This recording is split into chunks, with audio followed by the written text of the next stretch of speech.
네, 올해 상승에 있어서 가장 중요한 것은 역시 환율인 것 같아요. 달러의 움직임이나 원화의 움직임, 여기에 가장 주목해야 되지 않을까 싶고요. 제일 먼저 지금 원화 일봉 차트를 한번 보도록 할게요. 지금 일봉 차트를 보게 되면 1월 달입니다. 1월 달 보면 원화가 계속 약세로 가다가 1월 달에 화살표 방향으로 강세로 진행이 됐거든요. 그래서 원화가 강세로 진행이 되면 사실 외국인이 우리 시장 들어오거든요. 그래서 좀 더 깊숙이 보면 트럼프 취임에 따라서 달러가 약세로 가고, 그러면 원 달러에서 원화는 지금 보듯이 강세로 가고, 원화가 강세로 가게 되면 외국인 입장에서는 원화를 가지고 있으면 환수익이 납니다. 따라서 원화를 매수하게 되고요. 그러면 외국인들이 원화를 매수했다는 것은 주식시장에 외국인 매수가 들어온다는 겁니다. 이런 메커니즘에 따라서 지금 원화 약세에 따른 1월 우리 시장 상승이 나왔다 보시면 되시고요. 지금까지 1월 수급을 한번 보도록 할게요. 지금 보면 이것은 1월 1일부터 1월 22일까지 총 수급을 나타내는데 외국인들이 한 5,800억 정도 매수를 했거든요. 물론 아직 남아있는 시간 동안 보면 매도가 나오면서 거의 뭐 보합 수준으로 돼 있지만 7월부터 계속해서 외국인들이 매도를 하다가 지금 외국인들이 매도가 멈췄다. 요건 쉽게 얘기를 하면 지수가 하락을 하다가 바닥을 잡았다. 요렇게 보시면 됩니다. 여기서 이제 외국인들이 매수가 적극적으로 들어온다면 뭐 올해 우리 시장 상승을 할 수 있겠죠. 그래서 적극적으로 들어온다. 요건 다른 것보다 앞에서 제가 설명을 드렸듯이 달러가 약세로 가면 원화가 강세로 가면서 우리 시장 상승을 하겠죠. 그러면 과거 트럼프 일기 때 달러 움직임 한번 보도록 할게요. 보게 되면 제가 여기에서 이제 검은색으로 이렇게 표시를 두 군데 해놨거든요. 보게 되면 맨 앞쪽 검은색은 트럼프 일기 때입니다. 요때도 보게 되면 2016년 트럼프가 당선이 되고 또 당선 가능성이 높을 때 달러가 월봉 차트로 강하게 강세로 갔습니다. 하지만 2017년 1월 달에 취임을 하고부터는 달러가 아주 강하게 약세로 움직였죠. 그래서 지금도 보게 되면 트럼프 당선 가능성에 따라서 작년에 달러가 강세로 갔거든요. 반대로 원화는 약세로 갔고요.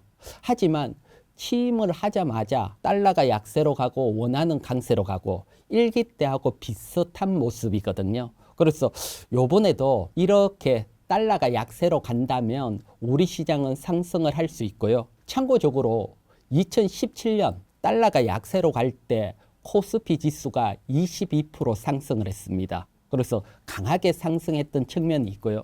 물론 그때하고 지금 경제 상황이 틀리기 때문에 그만큼 상승하기는 어렵지만 그래도 환율이나 달러 방향은 우호적이다. 그러면 왜 트럼프는 취임을 하고 이렇게 약달러로 갔느냐? 그건 다른 거 아닙니다. 트럼프가 내세우는 공약입니다. 트럼프는 미국 우선주의에다가 자국 제조업을 부활시키겠다.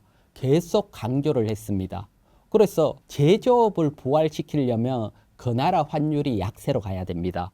그래야 수출이 쉽게 되죠. 그렇기 때문에 트럼프는 일기 때도 약달러 정책을 원했고요. 그리고 이번에도 사실 부통령 런닝메이트가 벤스 같은 경우는 제조업 부활시키고 약달러를 원하는 분이죠. 그렇기 때문에 이번에도 약달러 정책을 펼치지 않을까. 그래서 환율적인 측면에서 본다면 뭐 우리 시장 상당히 우호적이다. 그렇고 조금 과거하고는 다르지만 어쨌든 기대를 해볼 수 있다. 이렇게 설명을 드릴 수 있습니다. 환율적으로 보면 상승을 기대할 수 있는데 조금 아쉬운 점은 있습니다. 아쉬운 점은 역시 강하게 상승을 하려면 우리나라 경제 상황이 좋아야 되잖아요. 하지만 올해 우리나라 경제 상황은 녹록치 않거든요. 그래서 우리나라 경제 상황을 한번 보면 지금 뭐 시티나 모건이나 노무라라든가 뉴스에 뭐 글로벌 IB들은 2% 이하, 그러니까 1%대 올해 경제 성장을 할 거다 이렇게 예상을 하고 있고요. 그리고 최근에 한국은행도 1.7%에서 1.6% 정도 2% 이하 저성장 예상을 했습니다. 사실 2% 이하 이게 1.6%다. 이 성장이 얼마나 저성장인지 사실 느끼기에는 쉽지 않잖아요. 쉽게 말하면 1980년부터 지금까지 우리나라가 2% 이하 저성장이 나온 건 딱 5번 있었습니다. 그 중에 IMF도 있고, 그리고 2008년 금융위기도 있고, 그리고 코로나 위기도 있고, 그리고 2023년, 그리고 한 번 더. 그만큼 예외적인 저성장이라는 겁니다. 그래서 경제는 저성장이다. 그러면 사실 환율이 우호적이지만 강하게 상승할 측면은 조금 약하다. 그래서 올해 경제 측면으로 보면 너무 큰 기대보다는 조금 상승 정도를 예상할 수 있고요. 여기에다가 우리나라는 또 수출 주도니까 수출 성장률을 보게 되면 작년에 8.2% 전년도 대비 증가를 했는데 올해는 2.2%. 증가율도 둔화될 것으로 예상이 됩니다. 그렇게 보면 경제 성장률 약하고 수출 둔화 약하다. 그래서 사실 펀더멘탈적으로 보면 강한 상승보다는 반등 정도를 예상을 하고요. 여기에서 이렇게 경제가 약한데 왜 반등을 보느냐?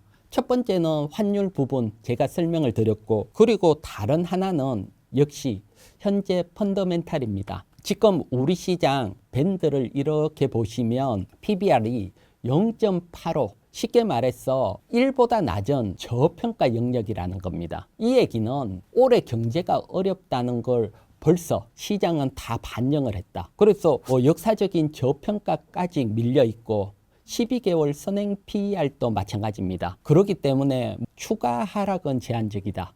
그래서 미리 선반영이 됐기 때문에 경제가 예상보다 조금 좋아진다든가 정치적인 안정이 된다든가 그리고 환율이 좀 더 우호적이다. 그러면 또 강하게 튈 확률도 있고요. 그래서 전반적으로는 완만한 상승, 그 속에서 경제가 받쳐주고 또 환율이 확 받쳐준다면 강한 상승, 그래서 완만한 상승 내지는 후반부에 좀 강한 상승까지 기대를 할 수 있다. 요렇게 설명을 드릴게요. 그리고 또 궁금한 게 사실 요렇게 수출도 둔화되고 또 어떻게 보면 경제도 어렵고 대신 주가는 미리 선반영돼 있다. 그러면 강한 상승이 어려울 때는 우리가 대형주를 매수를 해야 되는지 중소형주를 매수해야 되는지 그 부분에 대해서도 보면 요거는 신한증권 리포트인데 잘 정리가 돼 있더라고요. 그래서 하나 준비를 했는데 보통 중소형주하고 대형주하고 수익률을 가르는 매크로 변수는 유동성과 수출이다. 쉽게 말하면 수출이 잘 되면 우리나라 대기업 수출을 하고 있으니까 대형주가 상승을 한다는 겁니다. 하지만 제가 앞에 봤듯이 올해 수출 증가율이 좀 둔화될 거라고 했죠. 그래서 대형주의 상승은 좀 제한적이다. 여기에 트럼프 관세 리스크까지 붙어 있으니까요. 대신 유동성 측면으로 봤을 때는 좀 유리한 측면이 있습니다. 우리나라 경기가 약하니까 한국은행이 올해 한 3번 정도 금리 인하를 할 것으로 예상을 하거든요. 금리 인하는 결국 유동성 증가니까 그런 측면에서 본다면 유동성은 사실 중소형주가 움직이는 측면이 있거든요. 그래서 전반적으로 본다면 올해는 대형주보다는 중소형주에서 좀 더 퍼포먼스가 나오지 않을까 보여집니다. 상승은 사실 시점을 딱 잡기는 어렵지만 주식은 역시 대형의 영역이잖아요. 그래서 어떤 케이스가 나오면 상승을 한다, 그걸 설명을 드릴게요. 그거 설명드리기 전에 차트를 한번 보시면 10번 하늘색 그래프는 우리 코스피 지수입니다. 대신 진한 색은 외국인 수급입니다. 그래서 외국인 수급이 아래로 간다는 것은 외국인 매도가 나왔다는 거거든요. 그래서 외국인 매도가 나올 때는 시장이 하락을 했고 매수가 들어올 때는 상승을 했고 그리고 작년 7월부터 매도가 나오면서 우리 시장이 확 하락을 했고요.